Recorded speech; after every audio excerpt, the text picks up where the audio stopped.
All right, so I've heard this a few times, and I think it's probably pretty correct. But when we're at like the BFI, for example, I think that's how many steers are at the BFI, you think?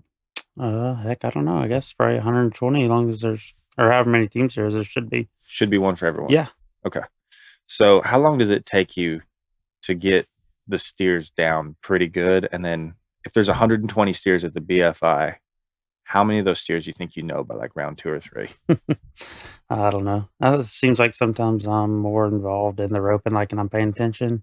Yeah, like let's say Well, you're doing good. Like for example, like because I think this is what I'm asking as far as like the competitive edge that it like provides you to know cattle. And there's some guys that like know them pretty well, but I think you're obviously one of those guys, right? yeah, yeah. I don't know. It seems like I might, when I'm doing good, I don't remember them as well because I'm more doing my own little thing. I'm kind of going through a pattern and I'm sitting back there by myself or whatever. But then when I'm out of the roping, I dang near remember them better because I'm watching. I'm a spectator. But yeah, I don't know. I mean, it obviously helps if you know them, but at the same time, I don't know. I try to, but When did you start working on that? Like as far as like m- trying to know what steers are what and then how to use that. I don't think you ever start working on. I think I don't know. It might be a southeast thing because everyone from the southeast, whether it be Caleb or Marcus, or I think it's a southeast thing because you have to over there because our steers are terrible. It's like you got to know what number 9 of Ken Treadway's does. You got to know he's going to stop, and this one you got to get one horn out the chute, and you got to know him. So then I think that's where it comes from, and I don't know, just paying attention, reading the cow. Yeah, I don't know why I don't think we ever try to do it. I come from a rodeo company family, so we naturally, I'm always sorting them or trying to figure, like, so I just pay attention, I guess. I don't think I ever set out to do it. Right. Well, I'm almost the exact opposite with like we had a lot of cattle, but it seemed like we had so many when I would really try to like, oh, this is this one or this is this one. Obviously, like the lopers or something that was really strong, they'd really stick out to me.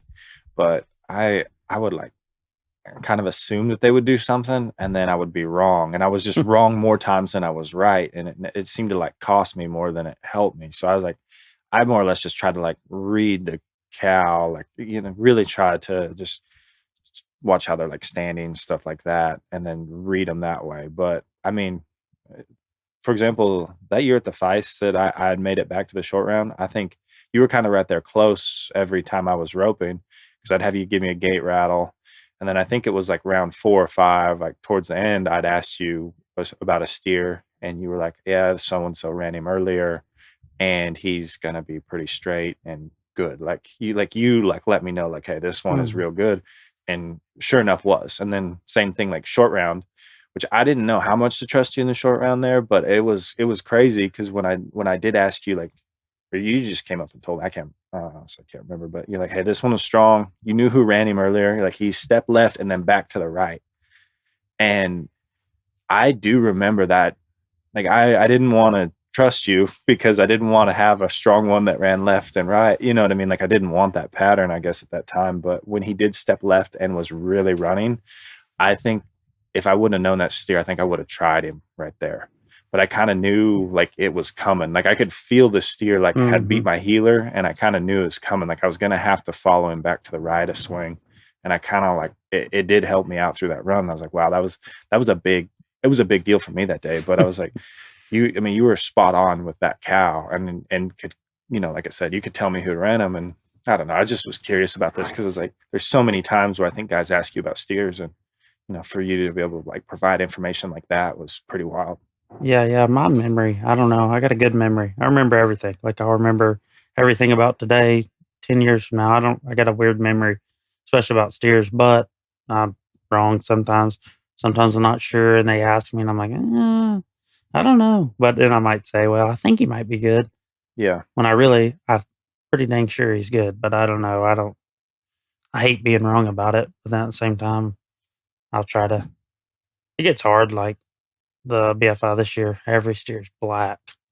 How do you I mean, you gotta start, but you do remember, like, "Man, there was a bighorn one, or there was 2 with a white on their head, and one of them it was one would smoke you. The one Lane Ivy run the first round so fast, and then there's one that lopes that I seen somebody had to fish it on, turn them off. I'm like, they look the same though, but I don't know. Yeah, it's scared to be wrong, but at the same time, Well, and I think it's just one of those things that the better you get at it, the more of a competitive advantage, like throughout the whole year of rodeo, and it's gonna pull through, right? Like if there's a time where, I mean, it's got to help, doesn't it? It's some like it's got to start paying off. I would think a lot, by the time you've roped a set a few times and you're like, I mean, don't you think? yeah, I guess. I mean, like I don't know that Clay Tron, most successful header. I don't know that he remembers every steer and he still wins. But yeah, I mean, it's not going to hurt. Like, oh, this steer splits the gates and runs. Yeah, it's not going to hurt anything. I mean, I seen a steer. Jackson sent me a video from Oakdale, and I'm like, I run that steer at the Capitalist. He doesn't have a tail. He's got a downright horn. He's a Brennel. He hits fast. I mean, I don't know if it's going to help you, but it's not going to hurt to know what they do. Yeah. I think it's pretty impressive. Like I don't know that I think you're downplaying this a little bit, but the fact that you can remember steers like that is wild. I know for a fact that I ran two of the same steers at a jackpot, and I didn't realize it till I was watching the video. It was last year, but I was like, man, I ran that sucker twice with the same partner, and I didn't even realize it. I just was like so locked in. But I don't know. I think that's kind of it's a weird aspect, right? To know cattle and be able to read the situation. But all right, let's get into the rodeo deal. I want to, you're obviously from back east, so kind of take me through this as far as like what is the roping like from back east, and then your kind of situation as far as like coming out here and kind of pursuing the rodeo career. Well, back east, it's little arenas.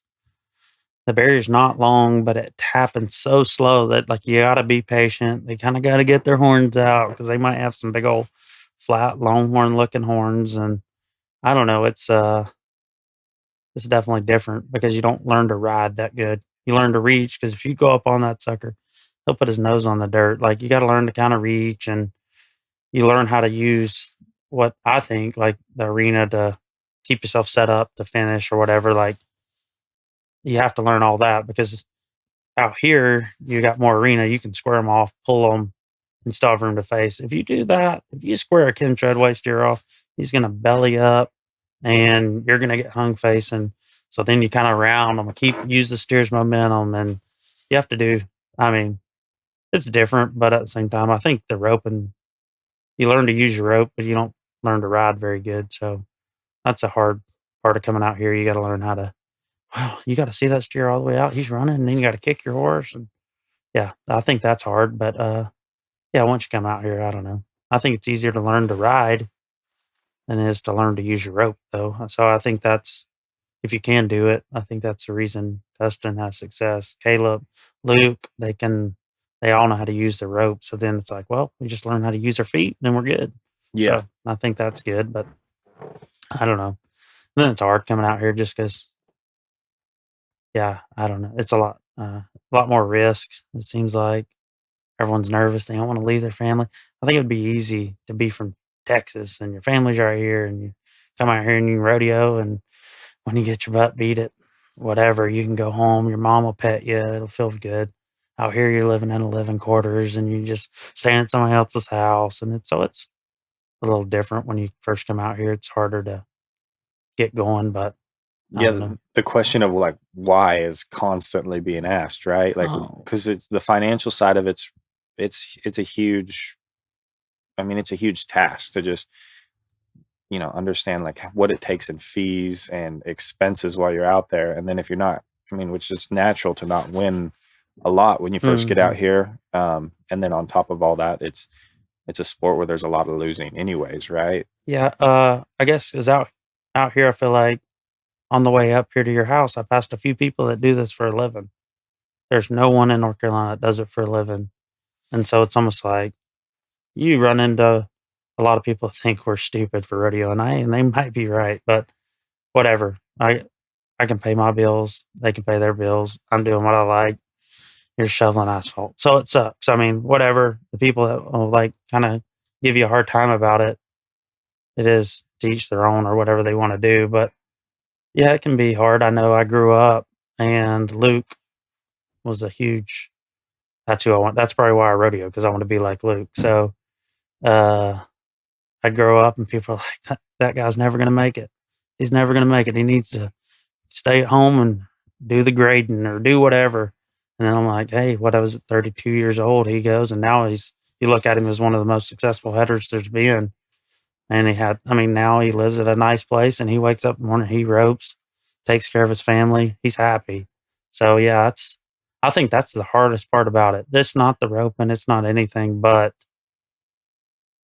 actually deciding you're going to doing it, because back home people, they kind of shun on you a little bit, like, you're going to rope for a living. All right, see you in a couple weeks, you know what I mean? And so getting out here and just saying, you know what, I'm gonna do. There's a lot of positive people at home too, but there's a lot of negativity about trying to rodeo for a living. So I think that is the hardest part about coming from the East. It's not the roping, it's the mental side of it. Well, from their perspective, it's like a lazy way, like an easy way to make money. You know what I mean? And it's like Oh, you're not working a 9 to 5, and then like from my perspective, it's like, well, they're playing it safe. that's right. You know, they're taking the safe check, and like they're gonna have a cap at whatever they're gonna do, and then they're also gonna. I mean, I don't know that. Like, I always go back to, like, the kid in you, right? That wants to do something big. Like, I think they don't really go for that. They kind of silence that voice and let that kind of go to bed. And you're like, man, I'm like trying to do something that's completely out of my comfort zone that not a lot of people can do. And then you do find that it tests your mind. That's the constant battle of that, is what, at least from my experience with it, right? Is that's the battle is always there. So it's like, how can you ride that line of mentally being okay and understanding, like, hey, this is part of the journey or the task that you gotta take on. And that's a huge ask, I think. And but not many people understand it. It's an uncomfortable feeling, right? Yeah, yeah. Like I say, you get both, but I don't know. Yeah, I've become comfortable with it. Like, for a long time, I was like, and they might still be right. Like, I'm 33, I ain't made that far, I hadn't won as much as I should. So they're thinking, told him, I told that kid when he was 22, you better go sell them horses and go home and work. And they might be right. Heck, they might turn out to be right, but whatever. Regardless, for me, is I'm like, as long as I can take care of my family and do my thing, and I'm doing what I enjoy, I said, I can figure out the rest later. And I'm a little bit like that, but that's how you have to be. If you're going to rodeo, you're going to figure out the rest later. They're going to say, well, you're going to buy this $100,000 horse. Yeah, yeah, probably so. Yeah, that's not going to, how are you going to make your money back? We'll figure out that later. We want to have the best chance to win today. And I think, and honestly, that's what has held me back a lot, a lot, a lot. I didn't, I don't know if I shouldn't say, oh, I was as talented as Caleb or nothing like that. But Caleb, I think that's the reason he's been so successful, is he left the house with a Buddha, a brown, and a gray horse his dad trained for him or something. And heck, I seen him 2 weeks later. He didn't even have those horses. I'm like, what'd you do with the gray? Oh, dude, I sold him to a bulldogger. I'm like, what? I traded him for a saddle. I'm like, hey, I'll just ride the same bad horse for 3 years. I can't spend no money. I can't. If I spent 25,000, no, dude, that ain't gonna work. And I think that killed me. I think it put you behind because you're scared to take risk. And then, oh, now we're going to take risk when we're 27, 28 years old. I think that was my biggest mistake. But that goes back to back home people. They're a little bit like, and that's my mind too. It's like, man, that's crazy. That's crazy. But if it's going to be your business, you better invest in it. And horses are the most important thing. I think you see people going ways, man, that guy's roping good. Or you see a guy at circuit rodeos, he's got 30,000 won the circuit. Go buy his horse, because that's why he's winning. This guy won 15,000 last year, and now he's got a horse. I said that's generally speaking, that's how it goes. I mean, obviously you got to rope good, but horses are a lot, and that's a big investment, especially now. Everybody wants too much money for their horse, but rightfully so. Old and solid's worth a lot of money. Well, yeah, because you get the same trip, right? That's right. You're getting basically the same amount of chances throughout the whole year if you got your horse working. The obviously if he scores good, you should be able to. It should all kind of be on you each time you nod your head, and that's tough. So the thing about rodeo that's so tough is there's a certain amount of like confidence, and you got to like believe in what you're doing is the right way you're going like to go about That's it. right. But also you got to have enough like humility and self-evaluation to kind of change course. And you're saying, like 27 is when you started realizing it about the horses and stuff like that. And that's something you wish you'd have adjusted earlier. But do you think there's and more of that, like, is that something you get by like losing and like competing, or do you think that's just something like how do you get to that point like quicker? Like, you know what I mean? Like to start making these decisions, like, all right, how do I evaluate? Like, all right, I need to adjust, but also not going the other way with like everything you're doing is wrong and not believing in yourself, right? Uh, the self-evaluating, I think for a little bit, I hid from it just a little. Like at first, I think everyone does to a certain extent. You're kind of like, man, I don't know if I want to open that can of worms. Do I want to change something? Because that's going to take a while. And I've done it a few times. I probably self evaluate more than anybody, but I moved to Chad's when I was 18 and thought I was good, man. I just won the high school finals. I was like, thought I was ranked or whatever. And then I get there and Chad tells me how bad my swing is. It's like, sweet, thanks. Hey, and I'm telling you, I was like, I can't argue with him. So I changed everything, and I went from I could turn steers, like I wrote pretty good, and then all of a sudden I went through 2 years. I'll tell you, Chad is very, very talented. So he's like, I tried to mimic him too much, and Luke let me. We all lived together. Luke let me, and I was like, golly, this hard to mimic. But I tore my whole game down. It took me, I bet, a year before I was literally running two steers and could not turn them. Run up to them, miss them. Run up to them, miss them. Run up to them, miss them. And Luke finally tells me, man, just take what you can learn from Chad a little bit. I started having to blend it. At first, I tried to rip just like Chad, and that was hard. I ripped terrible. But it was the best thing. I swear, it was a year of bad roping, but it was the best thing I ever did for my life there. And then I went a few more years, like 23, 24. I wasn't sure if I wanted to rodeo. I wasn't sure what I wanted to do.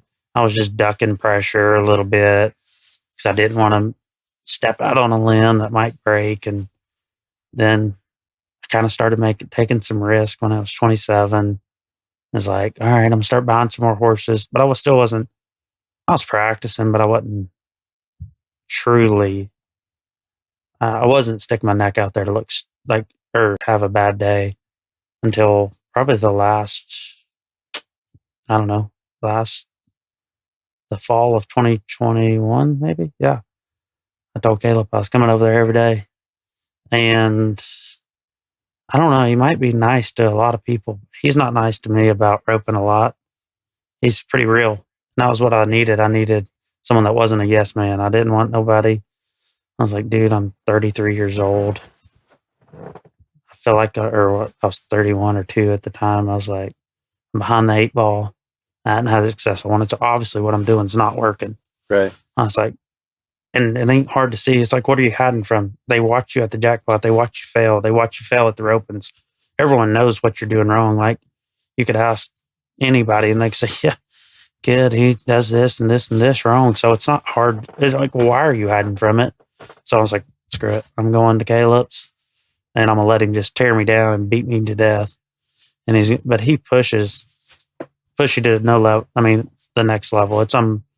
He'll push you hard. If he cares about you, he's going to push you hard. If he ain't telling you what you're doing wrong, he don't like you. But if he likes you, he's going to be hard on you. But I think that's the best thing that's ever happened to me on my roping aspect was him pushing. Like, that's been the best thing. He ropes realistic steers. You ruin a couple horses over there, but you try to get better, and I think it's good. It's real good.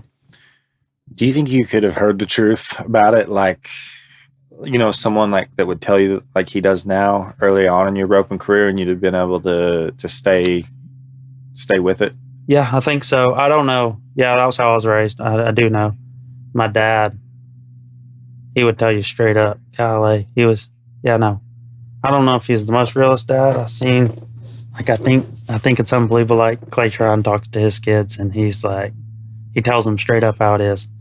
I think that's what you need to do. Make them thick-skinned early. That way they can handle the truth. Because if you duck the truth, man, unless you're just unbelievably talented and you can kind of slip through the cracks. But yeah, my dad was pretty, I'll never forget. We were in the truck and we were leaving somewhere, and I don't like talking bad about people. From this day, I remember it.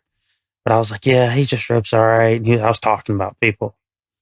And he was like, he looks at me, he's like, you rip terrible. Like, you're talking about this guy. Your horse is rearing up. You're coming. I mean, this is terrible. Why? And from that day, I'm like, you know what? I better not talk. And we all talk about people. But from that day, it dang sure changed me, because my dad, he'd be real with me about it. He was we were upfront about what was going on, what was going wrong. So, but yeah, you do get around a lot of people. It's great. I do the same thing. I literally do the same thing. There's not but a few people I'll actually tell the truth. Like, they ask me, man, you're ripping good. You're not ripping good. But I don't know. Like, it's hard to get me to think you're roping good. Like, I think other people rope good. Like, I don't give myself any credit, but I'm just not naturally confident type person like that. But yeah, I don't know. I think it's good to get around someone that'll kind of not tear you down, like make you feel bad about yourself, but at the same time push you. Tell you the truth. I like the truth. At this point in my life, it's like, well, I think understanding like the truth is not bad and it's not good. It just is what it is, right? And the other thing is, you got to be able to evaluate what people say to you, because there are times where someone might say something and you got to challenge it. And you gotta be able to get to the root of that, because they might say something they've seen and it might have been like a mistake that you made once or twice, but it might not be something that's there. But it also could be a huge thing that's there too. And I think that's, at least for me, I think that's really important to understand. That is, hey, what is the truth? And then making sure that, like, when I hear it, I'm not defensive about it. I'm like, hey, you're right. And then you can start looking at it from like, okay, well, if this is the situation, then what do I need to do? And then I think that's like I always say this, but it puts you in the process, right? mm-hmm. So you're always just looking at your performance as something that you're adding to it. And so if you're doing the right things long enough, the winning will just start taking care of itself, right? Is that kind of how it like seems to flow when you start hearing, like, oh, yeah. you're evaluating it like that? Yeah, I will send my videos to different, not much, but like Martin Lucero, he'll watch me and he'll tell me, dude, what are you doing? He said, you're pulling across there. Yeah, you hung it on him, dude. You sloshed him out. There's no read. You turned his head loose. It's like, dude, you got to go one more or whatever and set it up and this. And I'm like, dude, I hung it on that. So that was to be fast. Yeah. He's got to man up and heal that one, I'm thinking. And he's trashes me. I'm literally sending the video to get a good job. And he's just telling me, man, you got to do, like, yeah, you hung it on him, but you didn't do anything after that. And so I can remember it clear as day. Like, I was roping my little cousin and he was fighting his head a little bit. No, what am I doing? I'm heading good. So I throw at the line at Gunnison, Colorado. And I get him around the neck and he switches and I turn his head loose. Whatever. Could have been 4, but gosh dang, it was going to take a great heel shot, better slack. And the Lord was going to have to be on our side for this to work. But I did catch him fast. And Martin gave me crap about it. I was like, dang. I was mad. I bowed up. I didn't bow up at him, but I probably didn't text him back that much. And the next day we go to Filer and I turn one to be short 4 on a short rope, because I thought about it all night. Like, I was like, he was probably right. But, yeah, I think that that's the kind of people you need around you, is people that tell you the truth. And then you got to be willing to work at it. As far as the process, I'm in love with practicing. Like, that's my favorite. My wife will be like, you are going all day? I said, dude, my favorite thing to do is I love to get there early. I want to pin the steers. I want to rake the boxes. I want to have the ground perfect. I'm in love with everything about practicing, and you got to be. I think I don't know. Some people ain't like some people don't love the process or whatever, and they still win. So I don't think you got to be like that, but it makes me feel good to. I go crazy if I don't practice. Like I like being in the team rep arena. I can be out there all day and run 20 steers and be so happy. Like I watching other people rope, and I just that's what I like to do. And so yeah, I don't know that you got to be like that, but for me, that's what I like being out there practicing it.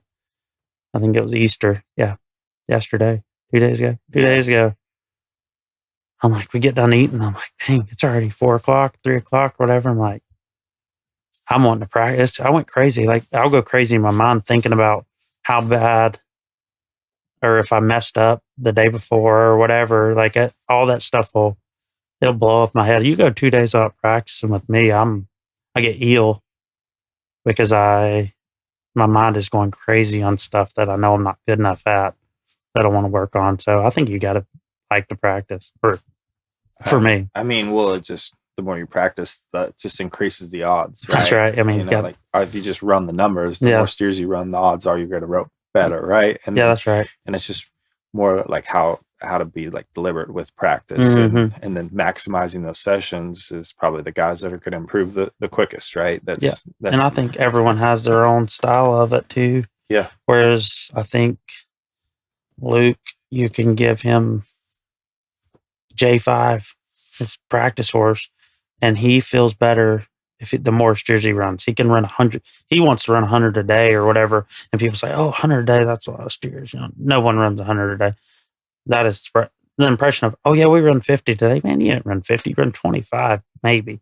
150 steers is a lot. Luke will run a ton, and that's his way of doing it. There's all kinds of and then some people might run 15 steers, but they're 5 on 3 good horses. I think you can do it however, whatever makes it work for you. But yeah, I don't know. I think you got to be out there working on it is what I believe.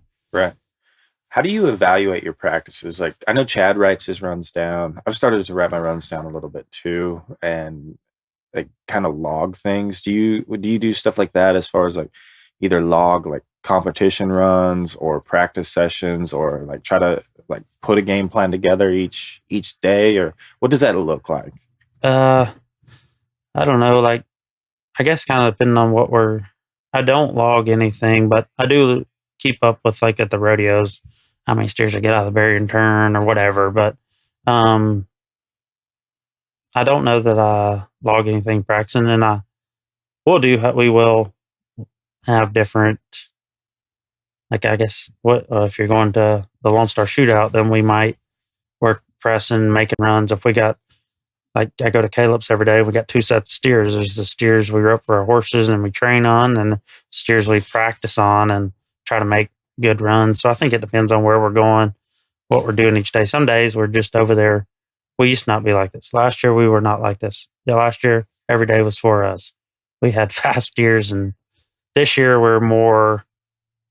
we got both because he's riding more futurity horses, which it helps me because last year it was like every horse they're chomping at the bit. We're just making runs. And this year he's working on his futurity horses or whatever. So then I can kind of hold my investments and make my investments last. Like, as far as my horse is like, hey, I can actually go do some slow stuff with this horse or that horse to keep him pieced together. Because last year we were flirting with the line of, hey, like, but no, I think it just depends on what you're getting ready for, and as far as how we practice.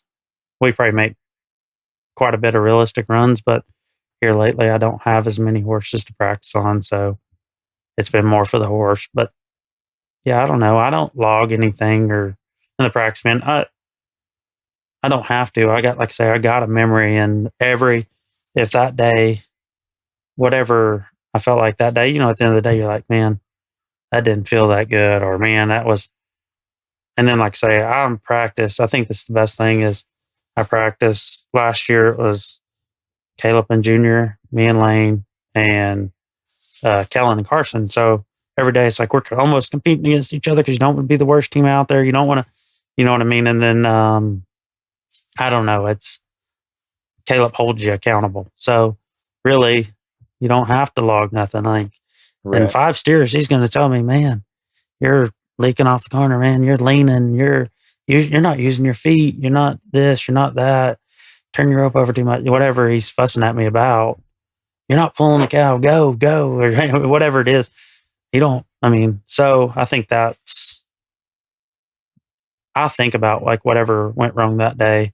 Like I want to wake up at 6 o'clock in the morning and get started again because I'm so disappointed in what I was messing up with that day, and so I don't think I gotta log it because it's in my head. Right. But yeah, no, I don't think it would hurt. I mean, I know yeah. Well, I just know there's a lot of ways to go about it, right? And then, but more importantly, the key, I think you said it, is the next day, you know what you're going to work on. Yeah, yeah. And then like each day has a purpose, right? And I think and that just makes sense for to maximize your practice sessions. And then also there's little things like that. If if you're logging your competition runs, or you just kind of know in competition where you're at, well, you'll start addressing those things that might be like coming forth in competition, right? I think that's why it is important to compete a lot, because you find out a lot of information about your run, or what you're doing that you might need to add to or fix to just kind of help you keep winning, right? Yeah, that's right. Yeah, I think like I say, not everyone has that advantage, but like practice and the people that rope good every day, rope Caleb and Junior every day or whatever. I think that's like going to a jack, which I don't know. It's easier, but some people want to take the easy road on the practice. They kind of want to leave about neck rope point and kind of come across there to where they don't get rattled loose. Their horse score is just good enough, and make it where it's pretty easy. Put it on the horns, and then not them guys. They're over there. They're kind of flirting with the line of it's going to be out of control. Like they get so comfortable being uncomfortable that it becomes comfortable. So for me, I'm like, last year, I was like, we started practicing in the winter. I'd been back home and I showed up. I'd been practicing probably not fast steers, whatever, back in North Carolina. I hadn't been roping every single day. And then I get out here and Caleb's giving them this much and he's still being 5. And I'm like, so now I'm trying to do it. And it feels like I feel lost out there. I'm like, holy cow, I'm not ready for this. I'm not ready. I'm not ready. Well, I just kept doing it. I just kept missing, really. I was roping terrible. It took me 3 weeks when I showed up. He was it was embarrassing to be roping out there with him. I was like, this is terrible. This is terrible. Me and Lane were like just 2 15-year-old kids out there just hitting each other with sticks and then getting beat up. And then next thing you know, starts coming together because I started getting more. Well, front leg didn't seem like that much. Heck, I can give this deer half. He's going to be outrunning me, but I can kick till I get 50 foot out in the arena, and then he's in range and I can head him. And then it just all starts coming. I think, like I say, you got to make yourself uncomfortable enough that becomes comfortable. And then all of a sudden it's like, when you go back to it, or like, oh, we show up somewhere and one of the barriers shorter. It's like, it's so easy. And then you can see that when you show up practice. Like we're practicing by the strong, big steers. Caleb's getting steers all the time. And you go over there and you're like, golly, these things are running. Caleb's seeing front leg. It just looks hard as heck. And we rope like that. And then you go to Billy Bob's and we're roping 350-pound. These steers are loping. It just seems so user friendly. And then you see people that show up that maybe don't have the access to strong steers. And it looks like they're behind the run and it's hard for them. They're like, these are some fresh little wild things. I'm like, dude, my horses are so excited to see these because of what Caleb provides. So, and like I say, you can't, not everyone, I know I can't. You can't have those kind of steers, but for me, that's been a blessing. And however you got to do it, but I think you need to push yourself to spin pretty hard to the point where some days you need to be mad when you leave. Like you need to be disappointed. Like there needs to be some heart tear. If it doesn't bother you when you leave the practice pen, if you're not sad, it was too easy, or you're one of the best setters in the world, or you're not emotionally tied to it. And I think I want to be emotionally tied to it. I'm not saying you go home and you're mad and so you take it out on. That's not how it is, but I'm just saying, like, it should be in your head. Like, my Should wife's like, eat at oh, you a my little wife's bit. like, you're quiet. I left San Angelo on the first one. I did terrible. Everyone thinks my steer was fast. It wasn't fast. I just didn't score that good. Didn't ride my horse. I'm thinking about throwing. The steer's way out there. Horse is loping. I do terrible. And the next day, my wife's like, "You're quiet. You mad? What's wrong? What's wrong?" I'm like, It should eat at you. If it's not eating at you, what are you doing? I mean, yeah, I know. I mean, I think I'm not saying I think you should go home and I got a wife and kid and I want to go home and be a good dad to them. I'm not saying that. I'm just saying I think it should eat. The practice should eat at you, not just competition. The practice should eat at you if it's not, because if it's not hard enough, I mean, yeah, I think you should be thinking about it. Well, you can kind of learn how to like harness it more or less, like the eating at you, right? Like if you, because for example, I mean, getting beat by Caleb and Junior in weeks of practice, right? And you can't even make a run that feels what they're doing at all, right? Like this is Oh yeah, happening for weeks, right? oh yeah, no, it's still happening. I mean, it's still happening. Yeah, yeah. If But I go to his house later, it'll happen. yeah, it's going to happen today. So the mental side of that is just got to be breaking you down constantly. And I think you're going to hit certain spots mentally where it's like, all right, this has got to get fixed, or what am I going to do? And it's going to keep you on the brink, probably always pressing, because it's like, if I can't get this figured out, then what am I doing? Right? Is that what it feels like? Oh yeah, yeah. And I think, like I say, it's almost preparing you for the summer, because the summer's going to leave. I think people get false confidence in the practice man a lot, so they're just, oh yeah, they just leave them with an easy start. Steers are getting a little too good. I've been roping them every day for 3 weeks. They're getting good. You know the steers, it's easy. So then it just feels too good, and then you get out in summer and something slaps you in the face, and you're like, golly. And all of a sudden, now you're fighting your head. Well, I think you, like I say, it's almost the uncomfortable thing, but I do that. We've been doing that already. Like it's almost, I've been getting beat up all winter to now. I'm used to getting beat up. I think you don't get on waves as much when you learn how to kind of ride that line. But no, I mean, as far as confidence, that's all. I mean, if you're winning, you're confident.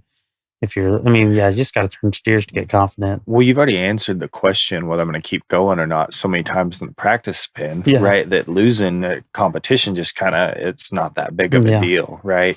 So it's just always like, all right, we're just going to keep going, and you just kind of keep taking it on the chin, and and I think that's kind of the mentality you got to have if you're gonna rodeo, right? I mean, That's right. That's part of it. One thing I think that as far as like a header goes, if they want to figure out summer, if they're ready to head, and they're really like one of the hardest shots, I think, and I just want to talk to you about this because it just jumped in my mind, but something that I've always like tried to understand is the feeling that happens in the summer that you don't see very often, or you don't even practice I don't think much, is when you hit the line and you can't throw all your rope to the steer. That's right. And if you're crossing the line and that steer's out of range, and you still have to be 4 to 5 on that steer, I think that's the great headers. They can be 4 and 5 on that cow still. And sometimes it's a 6-second rodeo if it's exceptionally long and hard. But I think that's one of the shots like you were talking about, I think earlier, right? When it's like, if you see point and you kind of go out there, like almost no matter what, when you get across the line, you're in range. That's right. But if you start to see front leg and, tail to tail around the end, you have to get so much more run out of your horse, but then you have to have the feel to really be able to know, like, all right, I can start addressing those shots. So for someone that, and you can tell me if this is wrong, but I think for someone that wants to know, like, hey, are they really ready to handle a lot of rodeo and be successful? I think if you can connect on that run and spin a good amount of those steers, then I think you're ready to start rodeoing a little bit and expect some success. Would you agree, or is that close? Like, is that one of the hard runs right there? Yeah, no, it is. Like, say, I think it was it 2 years ago? It seemed like everywhere we went over the summer was 2 foot over. Oh my God. 2 foot over was the new even. And I was like, or foot over. And I swear, you had to give the cow half. And then there was still people blasting them. And I think you got to be able to reach then, but also I think that goes back to something I struggle with is like getting some send off of the corner. So the horse has got to be standing. You drop your hand, he's got to fire, and he's got to be running and then reach. And then I mean, that also goes back. You need a good horse because some of them, when they get to running like that, then they don't give you a place to throw. So then they're kind of stepping into the cow and there's nowhere to throw. You need one that don't haul butt across there, but then step up and out where you can reach. But yeah, I don't know that. All the things you just described right there take so much experience to What get. I don't know that. It's like you got to have your heart broken a lot of rodeos to feel all those things. I think you can set that up at home. Yeah. But at the same time, you almost got to go. Like, I don't know. There's been years Belfouche went stew head. Its boxes are shallow. It seems weird though. Like some of the places like that one, like you show up and I have no confidence because I'm like, gotta give this deer a lot. These little Mundorfs are running like crazy. I don't know. And you run them out their ways. But I've done good at places that I was not confident. I don't know why. It's like going out of the first round this year at the PFI. We go out and it's like, holy cow, this is a long day. Yeah. Because now I got to let the steer all the way out to shoot. And then I still got to be short 5 on him. And I've had some success going at the rounds there. And trust me, I did not think I was going to. Like I went out this year and I was like, man, I could be home by lunchtime if I just leave right now because this is going to be rough. Yeah. It's hard, but I think it's just kind of mental too. I'm like, it'll all come together. I literally was like, well, I'm just going to go turn the second one and see. I'm just going to let them out, whatever the start is, and then see what happens and shoot it. It worked. But I think that's a lot of the mental aspect. Like I say, putting yourself in that situation, the first thing we do, you'll see young kids that go rodeo. It's the hardest thing is it's 2 foot over, but Dustin just went 4. Driggers just went 4. So what do? Well, they got to be 4. Now they don't score. Yeah. Because it's hard to have the confidence to let the steer out. But the barrier doesn't care if you're in a hurry.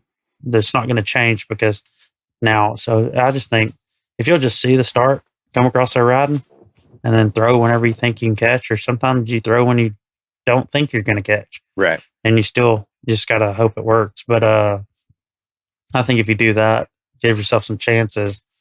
That's the main thing, but it's hard to talk yourself into. I'll be wanting out of the corner. I'll be like, I don't know about this. So, yeah, I think it's just situational. You got to put yourself in those situations, and I don't know. Yeah, there's so many setups where it's like you like Belfouche. I forget about that place, but it is, you literally, it's as much as you're ever going to see, like very few times in the practice. Short boxes too, so you can't move. Yeah, it's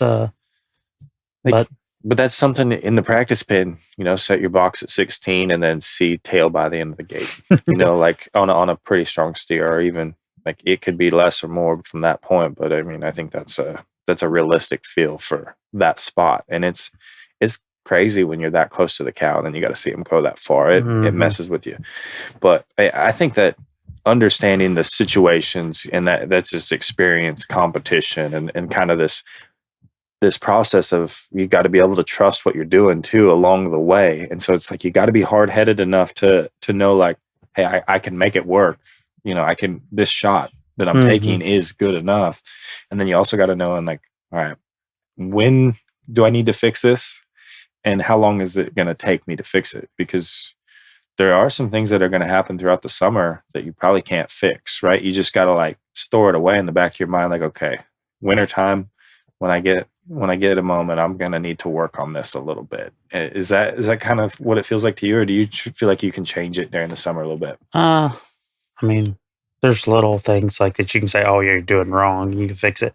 As far as actual fixing, like breaking a habit, no, you better, I think that was the coolest thing. I really got a lot from COVID. Sounds bad, but out here you're like, well, I got to go to the rope in 2 days. I got to go to this in 2 days. So you can't really just tear yourself down and try to fix some of the problems you kind of been sweeping under the rug. Well, during COVID, no one did nothing. You weren't missing nothing for 2 or 3 months.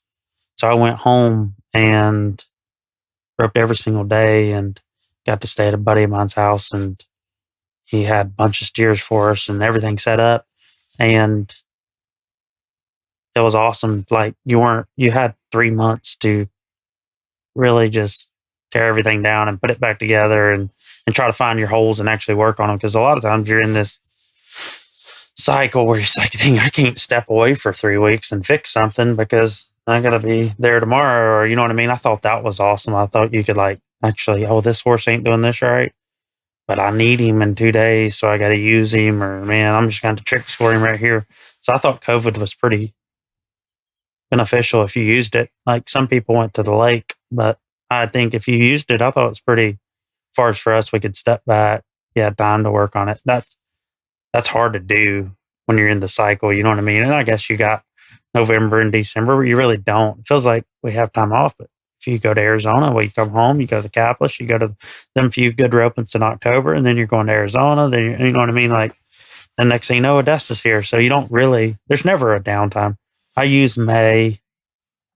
May's kind of a downtime, right? So May's kind of a, It's like the final tuning, right? yeah, it's that's like right. Final, That's what I it's use your it final for. few I weeks to be tell ready.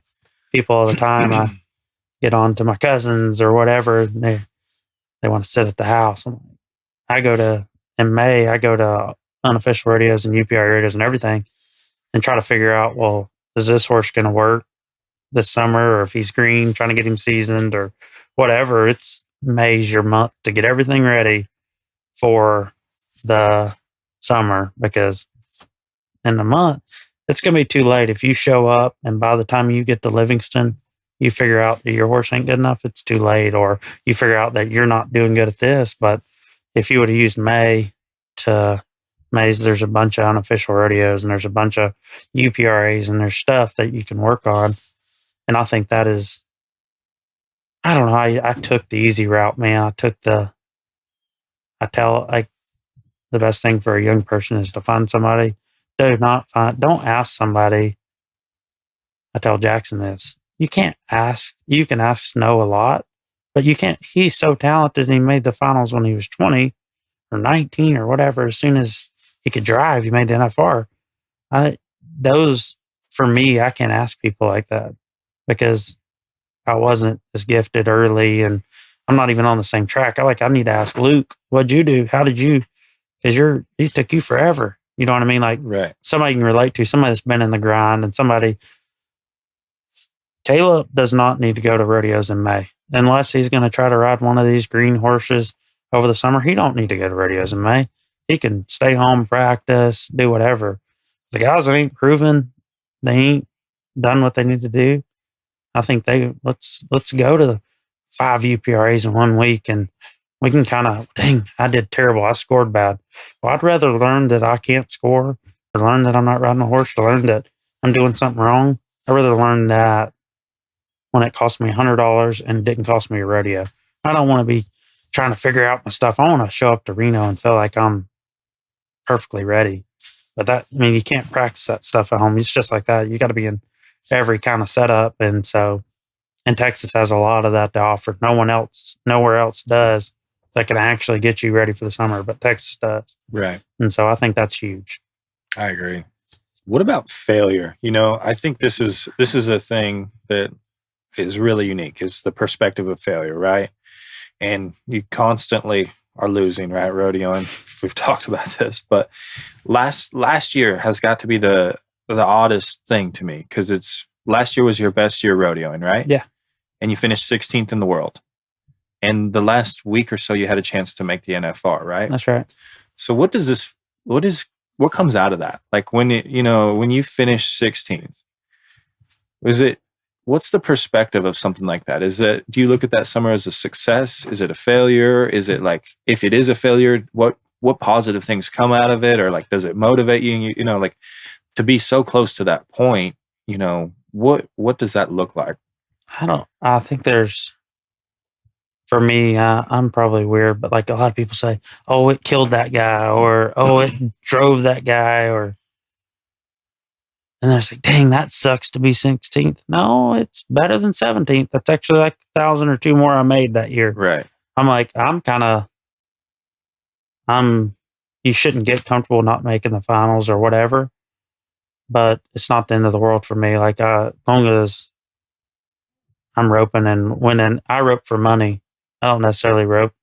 I'm not a huge, like, you want to go to the NFR, that's where you make all your money. I'm not saying that, but it didn't really bother me. I guess, I mean, sure, you're like, damn, if I'd have just caught that one steer, man, I mean, I literally hit, I mean, whatever.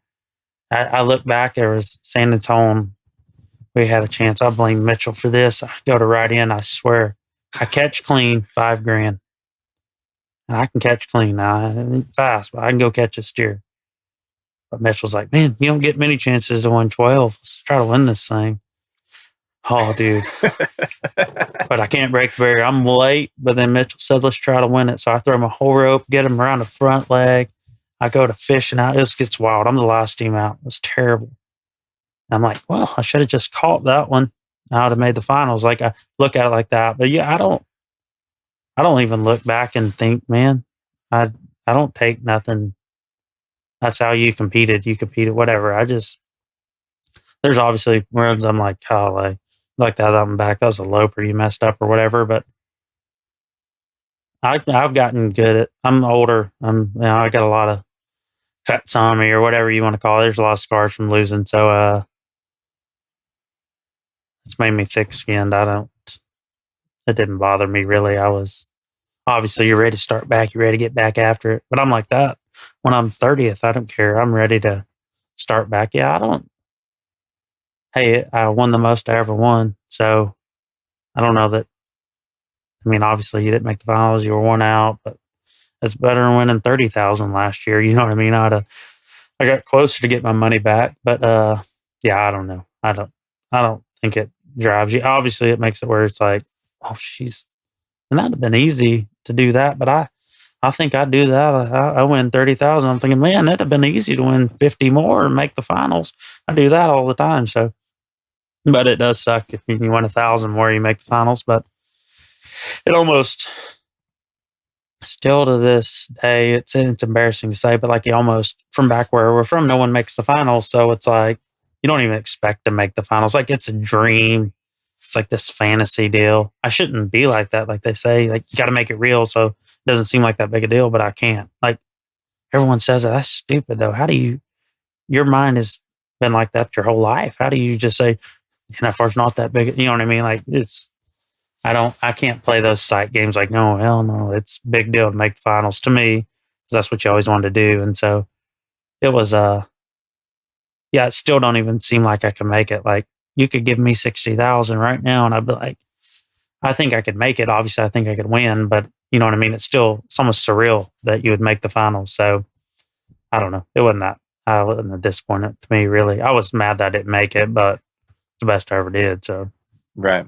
So do you take that and like, do you evaluate the summer as far as like, all right, there's some mistakes or some runs that like you think you could make better that makes the difference, right? Or are you constantly already in that process so much through practicing that it just seems like you're trying to get better and more prepared for each situation, or what does that kind of look like? No, there's things that you obviously I tried to learn and tried to do or whatever.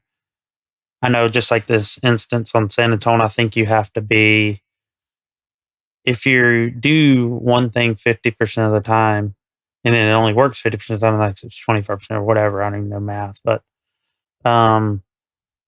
if you're going to be a team that's going to always catch, like, hey, we made the short round, we're going to catch every single time, win what you win. That you either got to do that every time or you got to back in there and try to win first every time. But if you can't float on that, and that was one thing I learned, like San Antonio, everywhere all year, we went like, oh, I'm fifth callback at Red Bluff. I just went during the steer. I won the rodeo. Which wasn't supposed to. I was planning on winning fifth. Use your steer. Well, you go to every time it was just catch. Caldwell, we're on down there, no one's catching. We just go catch. I think I won second or third at the rodeo and placed good in the short round, literally just by catching. Everywhere we won a lot just by catching. And then San Antonio was the one place where we didn't just catch. So I think if I'm just going to be every short round I'm just going to go catch, that's what you should do. And you need to win 8 out of 10 times, 9 out of 10 times just catching. Or you need to, if you got 10 short rounds or whatever, 10 where, you're having that conversation like, man, I could press right here and have a chance to win the rodeo, or man, I could just back down and go catch. I think you got to pick a lane, and that's what you got to pick your style, whatever works for you. And Mitchell, he's aggressive, he's like, oh, heck with these guys. We can beat them. Let's try to win. And I'm over here like, man, dude, third base, $5,000. So we're a little bit, but no, it's good. And that's, to me, I think you need to decide what you are. And even the one headers, you need to decide, man, are you going to try to place? Are you going to try to win 3 out of 10 rodeos, or are you going to try to place it 7 or 8 out of 10? And I think for me, I want to try to place 7 out of 10 times, 8 out of 10 times. Just not saying that's doable. I'm just saying your mentality. I think I literally just left San Angelo second round. I missed the first one, and we look at whatever's placing. And most people look at the 3-9 and they're like, well, we got to beat 3-9 or whatever. 4 flat was in the round when I went in there. And I was thinking, I looked at it, I'm like, if you beat that 4-4, you're going to win $2,000. Rounds pay $5,000, I said.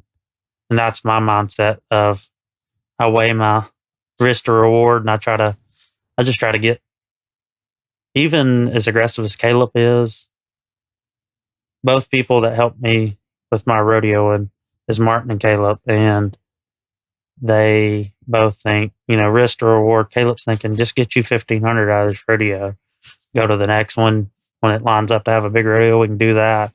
Martin's real big on that too. And you would think Caleb backs in there and he's walling around the box. You think he's fixing to try to be 3-9, or he's going to try to win the round. But in his mind, he tells me this. I think he's lying because he tries to win first. I really do think he's a liar. But for me, I think he's like, dude, if you try that, it's going to look stupid. But he's really adamant on just telling me, hey, get your 1,500. And he's wasting his breath because I'm already thinking, dude, 1,500, that sounds good to me versus nothing. So I don't know. I think you just got to pick your style of it and then roll with it. Well, understanding the team and the run, and I think that's the other deal. Like, you just kind of got to know what you want to, like, what type of run you want to make, and then that's where you test it out. These other rodeos, right? And that's why there's partner swaps, because all the time, I think that because it does change with styles and horses' styles, and I think that's a lot of it right there. But you kind of got to be able to stay true to that all year, and I guess that would make a lot of sense, because it seems like the teams that, well, like I don't know who told me this, but it might have been Driggers that said it. That like Chad Masters and Tyler Wade have like 2 completely different styles, but at the end of the year, they're real similar in dollars won. They're both probably in the top 10 in the world, and typically year in and year out.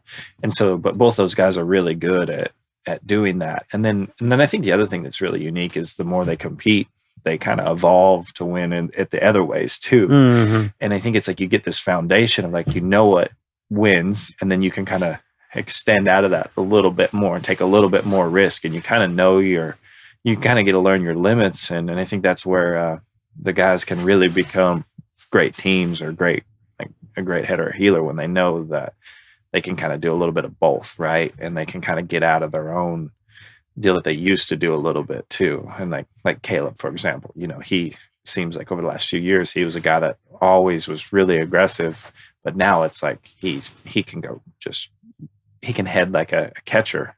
And so you just can read the cow and do whatever the cow's, asking for that day. It's pretty incredible to see someone do that, right? Yeah. I think that's the greats, like the best ones can do both. But then, like you say, like Chad, he runs up there, he might go another swing. Horse really works. He sets him up. The guys heel fast for him. And he's 7 flat at the BFI. And then you see T-Wade, second round. He comes across there, throws this whole entire rope, gets him around the shoulders, leads him around there nice. TG heals him. They're 7 flat. I was like, did he miss the first one? No, he placed in the first round. It's just all about I mean, they different styles, and it's whatever works for you. And like I say, I love it because they know T-Wade from 2 coals away can get that neck and roll them around there as many times as Chad can go a coal away and set them up. They both don't miss when they do it. T-Wade literally, that's his run. So I like to say, and I think you got to pick your run. I don't know that I can. I tell people that when they are learning, or like anybody, I'm like, if you're gonna mimic, I don't know that I would mimic T-Wade because I don't know if you're as good as him. I don't know if you got that. And now you can't mimic anybody, but you know what I mean? Like they know how to do their deal. And that's what you got to figure out if you're rodeoing.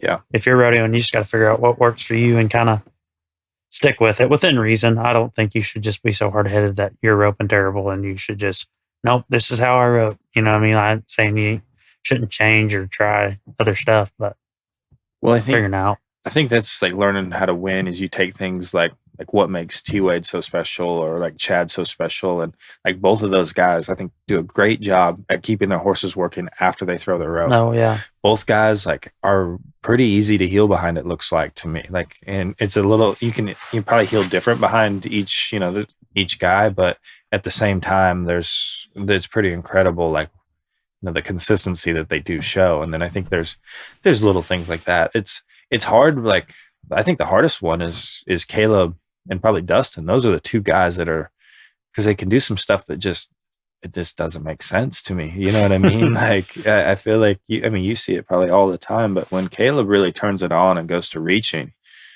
it's I don't even worry about it anymore. You know what I mean? Mm-hmm. It used to like be something I would try to figure out, and now I'm like, I don't even mess with that. Like, it's incredible to see that. But I don't know. I think that's kind of part of the aspects of it, right?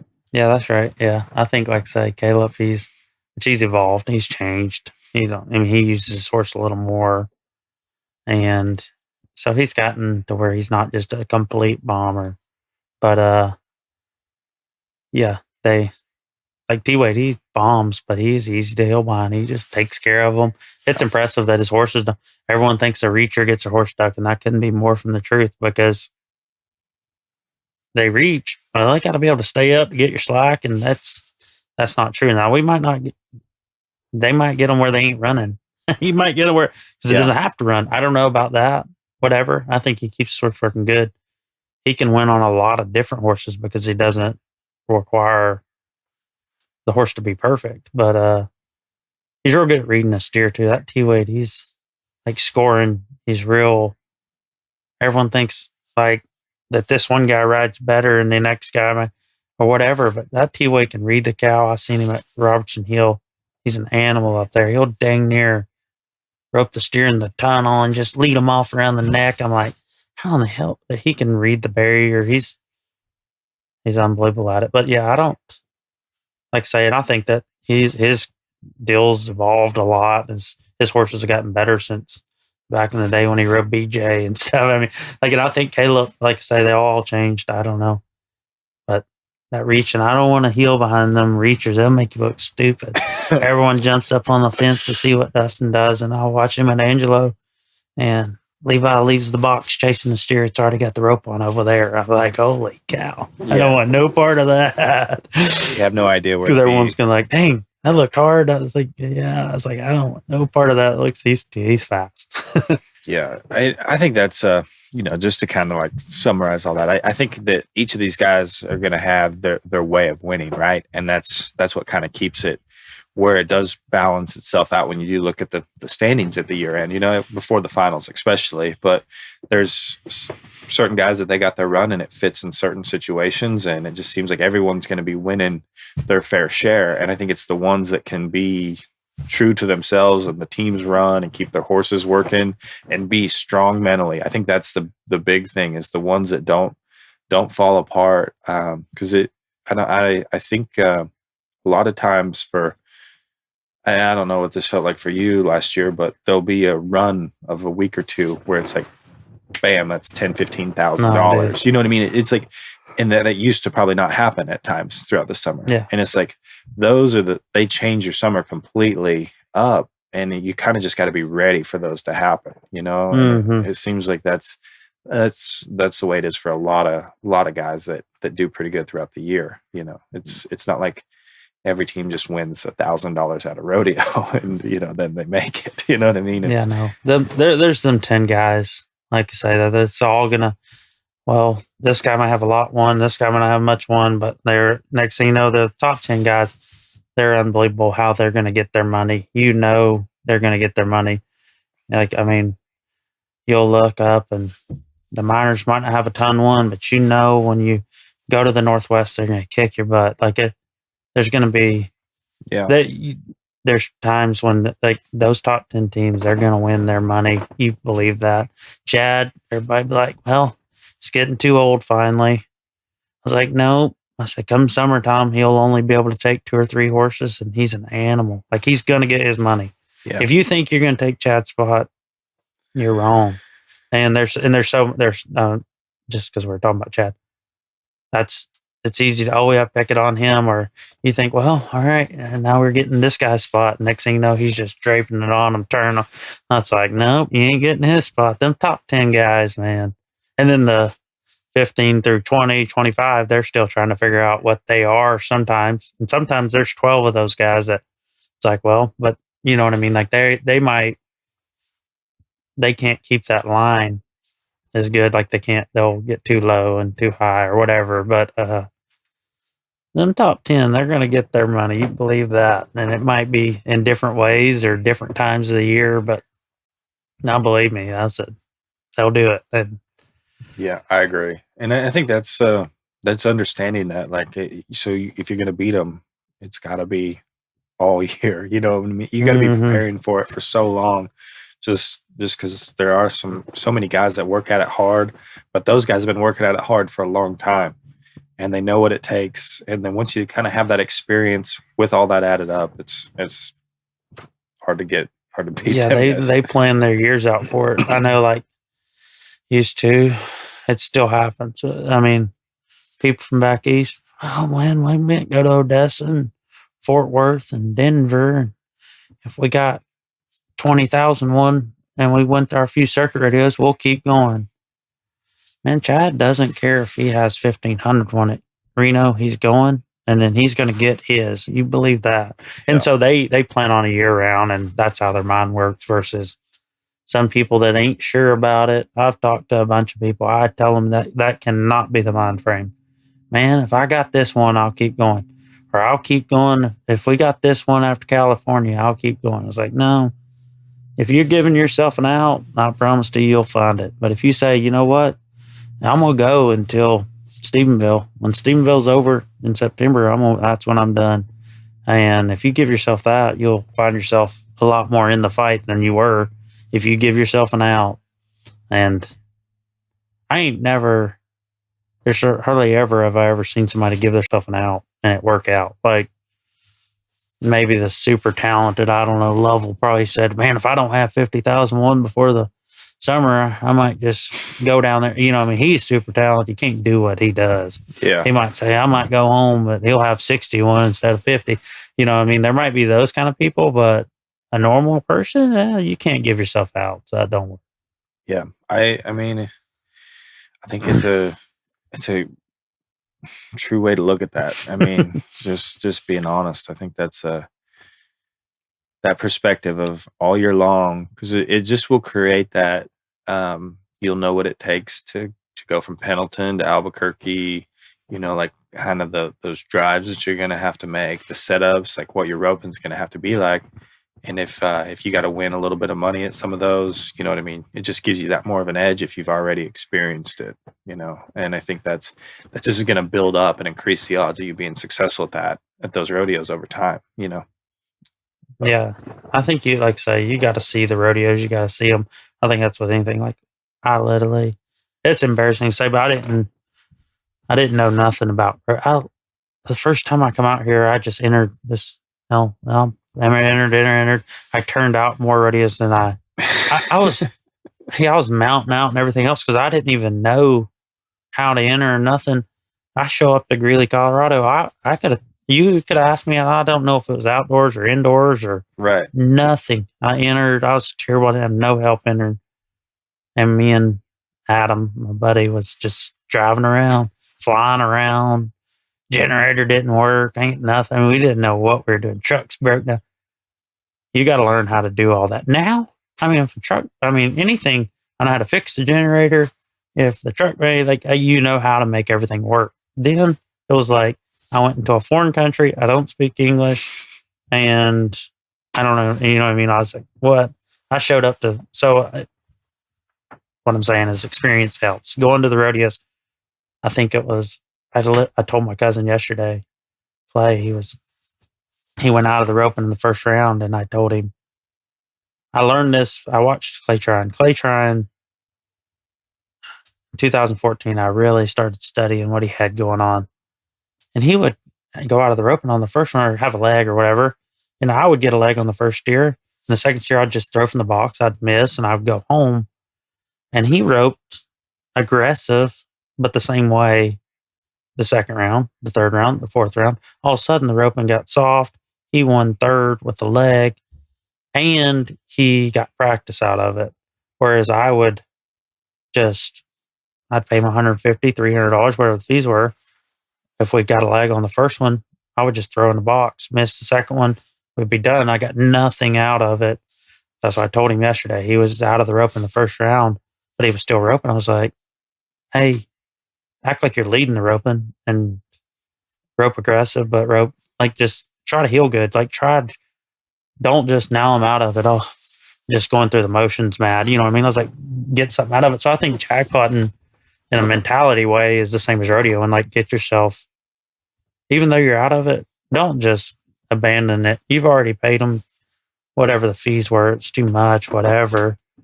Now you got a practice pin, you got sweet steers, and you got somebody work shoot for you. Get your money's worth. Run them all. That way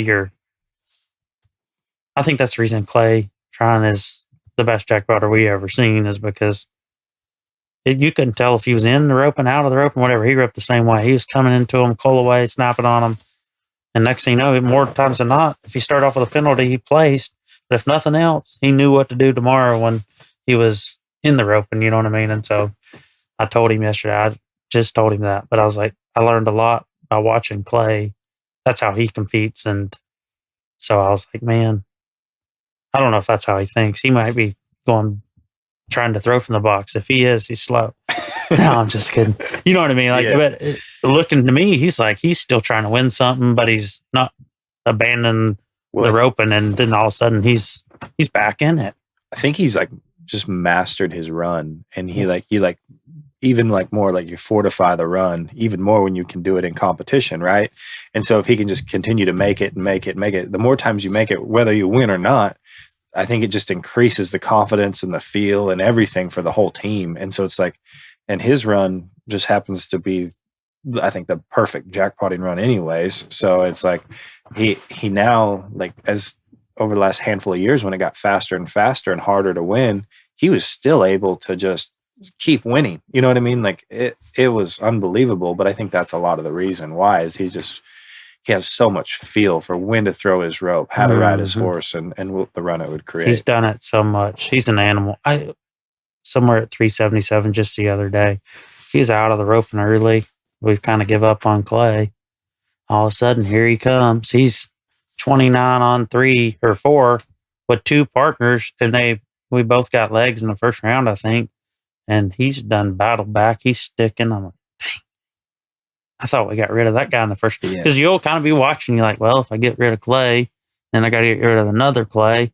If we can get rid of them few guys, this roping will get softer. All the headers named And Clay. next thing you know, this Clay Trine is back. He's back with a 29 on 4 with the leg. I'm like, God, Clay. Yeah. Thought he was done. I'm 28 clean. You know what I mean? Like, but that's how Yeah, I think, like you say, he's mastered it. And I think mastering it is from practicing it and staying true to it at the ropings. We don't get no practice out of it. I miss. And then all of a sudden, I'm going to train my horse, or I get a leg on the first one. I'm going to train my horse, or I'm going to throw from the box and go home. He's just going to stay, looks like he's winning the rope, and he's going to keep roping. Next thing you know, he's going to win something, or if not, he knows how to do it tomorrow. And he's an animal. He says he's old, can't reach, and The idea that that guy can't reach and people are crazy. He just learned how not to. He still reaches. I don't know that. Yeah, he's still heck.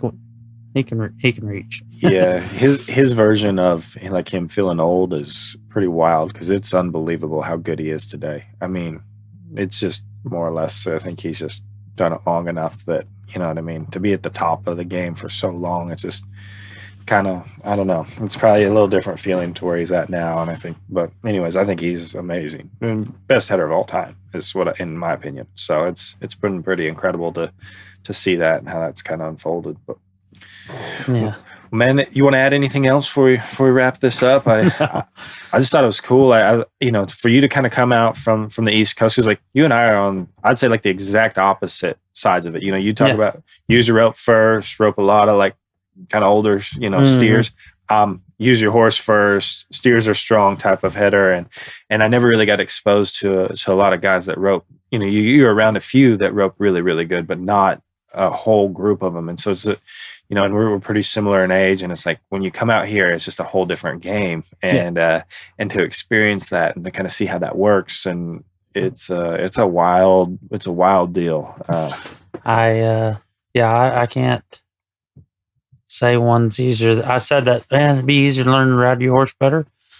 I'm 33 and still working on it. Like I don't kick, I don't use my legs, so I don't know what's easier. Well, no, because I'm fascinated with the people that can. I don't like Clint Summers. He's from the East, but he can kick his horse. He can get all out of him. Oh my goodness, he can hustle that head horse through it. Me, which I'm look fat, I'm coming across here lobbing it, and I'm like, watching my roping. I don't love. I'm plain, you know what I mean. I don't like watching my roping that much. I don't have a flashy. I wanted, and I've never wanted to be like that. I wanted to be just effective. Just, you know what I mean. Go with that. I feel like I'm the same. I don't really think when I'm pretty vanilla. I'm like, okay, well, I just went and caught that cow. You know, I'm pretty vanilla. There's some people that's cookies and cream and stuff, but that's not me. I'd like to be like that, but very rarely. Every now and then, you know. No, it's funny though, because you know, you say like that's what you struggle with. I'm the exact opposite. Like last year rodeo, and I was like, well, I struggle wanting to reach, and I've always had my horses running probably too much. So now I start with my rope up, and I try to take almost a little run out of my horse, and you know, and you're kind of trying to hunt the shot a little bit more for me. And it's like, yeah, but that's something that happens, and I think you know that a lot of that is, you know, you got to be able to address where you grow up and what type of steers you're going to rope. And I think the thing about you know, social media and being able to watch runs is you kind of get a little better perspective than what I had growing up on what it will actually take to compete like throughout the whole year, right? So that's what I've told them. I've told my cousins, it's like, if y'all aren't better than me, or even people, I said, y'all suck, because how could y'all not get better? I didn't know anything. Yeah, I was so redneck from North Carolina. I didn't know anything till I got out here, and still not. They already they knew everything when they were 13 years old, 12 years old. They're watching videos. They know what the rodeos look like. Now we got the Cowboy Channel. It's like, they know. Yeah. Me, hey, I showed up. I was a dumb redneck from North Carolina. I promise. I didn't know nothing. Right. Yeah. I mean, it's a whole different game, but I think that's important to know that, hey, this is kind of these setups and these are the runs, and be able to evaluate yourself. That's right. Man, I appreciate it. Thank you. Yeah.